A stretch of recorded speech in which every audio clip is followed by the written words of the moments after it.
Bonjour à tous. La Bible nous raconte la rencontre entre Dieu et Satan. Une rencontre entre Dieu et Satan. Dans le livre de Job au chapitre 1er et au verset 7. L'Éternel dit à Satan, « D'où viens-tu » Satan répondit à l'Éternel, « De parcourir la terre et de m'y promener. » Il faut toujours faire attention aux questions que Dieu pose. Il ne les pose pas pour être informé. Dieu sait très bien où était Satan.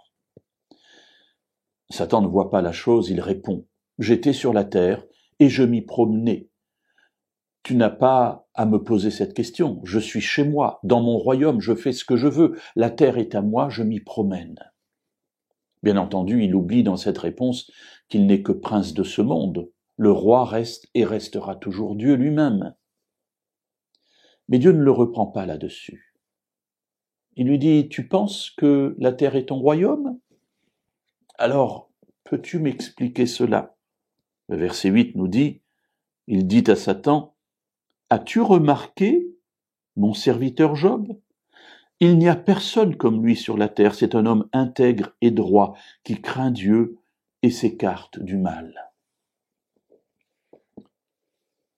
Le diable veut toujours nous faire croire que la terre est son royaume et qu'il y fait ce qu'il veut.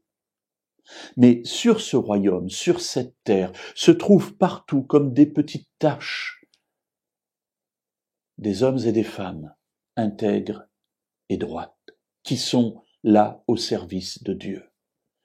As-tu remarqué, dans ton royaume, soi-disant, qu'il y a des gens qui ne te suivent pas, il y a des gens qui ne t'appartiennent pas, mais il y a des gens qui sont à moi, Dieu. C'est mon serviteur. Il s'appelle Job, je le connais bien. Et il n'y a personne comme lui sur la terre, il est intègre et droit, il craint Dieu et s'écarte de toi.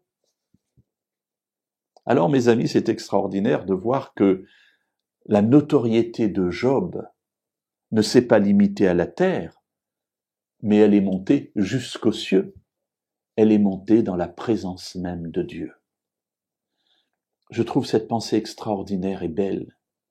Dieu est attentif à tout ce que nous vivons, tout ce que nous traversons, et rien de ce que nous vivons ne lui échappe.